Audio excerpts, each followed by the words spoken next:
A picture is worth 1000 words అంటారు. అంటే 1000 పదాల్లో చెప్పలేని భావాన్ని కేవలం ఒక్క ఫోటోలో చెప్పచ్చు, ఒక్క బొమ్మలో చెప్పచ్చు అని. కానీ a video worth how many words, 1 మిలియనా 10 మిలియనా అనేది ఇటీవల పరిణామాల తర్వాత జరుగుతున్న చర్చ. ఎందుకు మరి వీడియో అంత పవర్ఫుల్గా ఉంటుందా? ఈ మధ్య వచ్చిన ఒక వీడియో, చాలా ఏళ్ల క్రితం వచ్చిన మరో వీడియో, ఈ 2 వీడియోలు భారతదేశ రాజకీయ వ్యవస్థను కుదిపేసింది. లేటెస్ట్ వీడియో అయితే భారతదేశ అత్యున్నత న్యాయస్థానం సుప్రీంకోర్టుని తీవ్రంగా స్పందించేలా చేసింది. లేటెస్ట్ వీడియో గురించి చెప్పే ముందు చాలా ఏళ్ల క్రితం జరిగిన వీడియో గురించి చెప్పాలి. బీజేపీ అఖిల భారత అధ్యక్షుడిగా బంగారు లక్ష్మణ్ ఉన్న రోజుల్లో, అప్పుడు బీజేపీ ఈ స్థాయిలో ఉన్న పార్టీ కాదు, ఆ రోజుల్లో సోషల్ మీడియా లేదు. ఆయన ఒక స్టింగ్ ఆపరేషన్లో దొరికిపోయాడు. ఒక బోగస్ ఆర్మ్స్ లీడర్, అంటే అలాంటి ఆయుధాల వ్యాపారి లేడు కూడా, కానీ ఒక బోగస్ ఆయుధ వ్యాపారి దగ్గర నుంచి నాకు గుర్తున్నంతవరకు ₹1,00,000 అనుకుంటాను లంచం డిమాండ్ చేస్తూ దొరికిపోయాడు. లేదా దాన్ని లంచం కాదు, విరాళము పార్టీ అని అంటారు. బట్ ఏదైనా ₹1,00,000 డిమాండ్ చేస్తూ దొరికిపోయాడు. సో ఇది దేశాన్ని కుదిపేసింది. అప్పటిదాకా పార్టీ విత్ డిఫరెన్స్ అని చెప్తున్న భారతీయ జనతా పార్టీకి ఒక పెద్ద మచ్చ. పరిణామము బీజేపీకి ఏమీ కాలేదు, కానీ బంగారు లక్ష్మణ్ మాత్రం రాజకీయంగా పూర్తిగా నష్టపోయాడు. లేకపోతే బహుశా ఆ ఒక్క వీడియోలో కనుక దొరికి ఉండకపోతే బహుశా భారతదేశ రాష్ట్రపతి అయ్యేవాడు మన తెలుగు బిడ్డ అయినటువంటి బంగారు లక్ష్మణ్. బంగారు లక్ష్మణ్ పట్ల సానుభూతి కూడా వ్యక్తమైంది.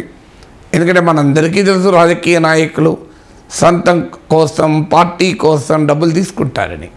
మనకు తెలిసిందే అయినా అది వీడియోలో కనబడడం ప్రాబ్లం అయింది బంగారు లక్ష్మణ్కు. మనకు తెలియదేమీ కాదు. ఓటు వేసేటప్పుడు ఓటర్లు డబ్బులు తీసుకుంటారు, ఓటు వేసిన తర్వాత అధికారంలోకి వచ్చాక నేతలు డబ్బులు తీసుకుంటారు. సో నేతలు డబ్బులు తీసుకోవడం అనేది తెలియదు కాదు, కానీ తెలిసేలా జరగడమే అక్కడ చేసిన పొరపాటు. అది కూడా ₹1,00,000 మాత్రమే పాపం.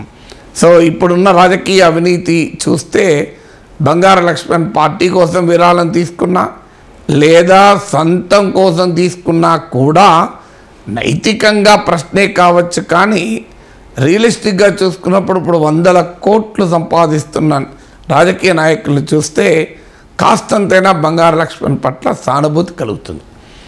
అక్కడ కట్ చేస్తే తాజాగా వీడియో, ఈ వీడియో అయితే చాలా ఆశ్చర్యం వేస్తుంది మనకు. చండీగఢ్ మున్సిపల్ కార్పొరేషన్ ఎన్నికలు, రిటర్నింగ్ అధికారిగా nominated member of the municipal council నియమించారు. ఆ నామినేటెడ్ మెంబర్ భారతీయ జనతా పార్టీకి చెందిన వ్యక్తి. ఆ ఎన్నికలో బీజేపీని గెలిచినట్లుగా ప్రకటించారు. బీజేపీకి మెజారిటీ లేదు, మెజారిటీ ఉంది ఆమ్ ఆద్మీ పార్టీ, కాంగ్రెస్కు.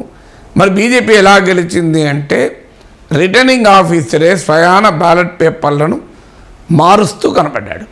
దాంట్లో ఆయన కరసేవ కనబడింది. సో ఇది అక్కడ ఉన్నటువంటి సీసీటీవీలు బహుశా వీడియో తీసినట్టుంది. సో ఆ వీడియో సుప్రీంకోర్టులో ప్లే చేశారు.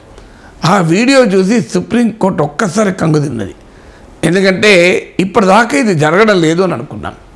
బంగారు లక్ష్మణ్ విషయంలో మనందరికీ తెలుసు, అది రోజు జరుగుతున్నదే. పాప ఆయన దొరికాడు అంతే, వీడియోలో చిక్కాడు అంతే, సమస్య తప్ప తెలియంది కాదు మనకు అది. అందువల్ల దానివల్ల పెద్ద మారల్ కాన్షియన్స్ అటు ఇటు కాలే. ఎంతో కొంత బంగారు లక్ష్మణ్కు చివరికి సానుభూతి వచ్చిన సందర్భం కూడా ఉంది. ఇక్కడికి వచ్చేవరకు ఏమైంది అంటే మనం ఇంతవరకు జరగడం లేదు అని అనుకుంటున్నాం. ఈవీఎంల పైన అనుమానాలు వ్యక్తం చేసినా స్టిల్ కంక్లూజివ్గా ప్రూవ్ కాలే. ఇప్పటికీ మనం అనుకుంటున్నాం మన దేశ ఎన్నికలు ఫ్రీ అండ్ ఫెయిర్ అని, చాలా స్వేచ్ఛగా జరుగుతాయి, మన బ్యాలెట్లను సరిగ్గా లెక్క పెడతారు, మన ఈవీఎంల ఓట్లను సరిగా లెక్క పెడుతున్నారని మనం అంతా నమ్ముతున్నాం. మన నమ్మకానికి విశ్వాసానికి భిన్నంగా ఓట్లు లెక్కబెట్టే రిటర్నింగ్ అధికారే ఓట్లను తారుమారు చేస్తూ వీడియోలో దొరికాడు. అందుకే భారతదేశం ఒక్కసారి కంగుతిన్నది, భారత సుప్రీంకోర్టు ఒక్కసారి కంగుతుంది.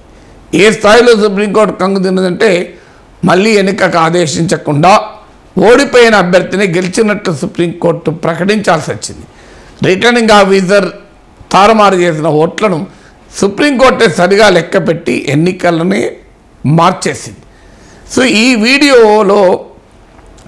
వీడియోని చూసిన వారికి చాలా ఏళ్ల క్రితం లైబీరియా అనే దేశం 1928, చాలామందికి ఈ దేశం ఉన్నదని కూడా తెలియదు. 1928లో ఈ దేశంలో చార్లెస్ కింగ్ అనే అతను ప్రెసిడెంట్గా ఎలక్ట్ అయ్యాడు. గ్రహాం గ్రీన్ అనే అతను అండ్ ట్రావెలర్, అతను జర్నీ వితౌట్ మ్యాప్స్ అనే దాంట్లో ఈ లైబీరియా దేశాధ్యక్షుడు ఎన్నికైన తీరును రికార్డు చేశాడు. సో ఈ 1928లో జరిగిన Liberia president election గ్రహాం green record చేసినటువంటి జర్నీ వితౌట్ మ్యాప్స్ ప్రకారము ఆ ప్రెసిడెంట్ చార్లెస్ కింగ్ 60,000 ఓట్లతో గెలిచాడు. విచిత్రం ఏంటంటే ఆ రోజుల్లో ఆ దేశ జనాభా 15,000. 15,000 జనాభా ఉన్న దేశంలో ఓ ప్రబుద్ధుడు దేశాధ్యక్షుడిగా 60,000 ఓట్లతో గెలిచాడు. ఇప్పుడు మన అనిల్ మసీ అనుకుంటాను ఆయన పేరు. సో ఆయన చండీగఢ్ రిటర్నింగ్ ఆఫీసరు. ఆయన చార్లెస్ కింగ్ సరసన ఇవాళ స్థానాన్ని ఆక్రమించుకున్నాడు. దీనికి సగటు భారతీయుడిగా ఈ దేశంలో జరుగుతున్న ఈ దుర్మార్గాన్ని చూసి సిగ్గుతో తలవంచుకోవాలా లేదా పిడికిలి బిగించి ఎదిరించాలా మనమే ఆలోచించాలి.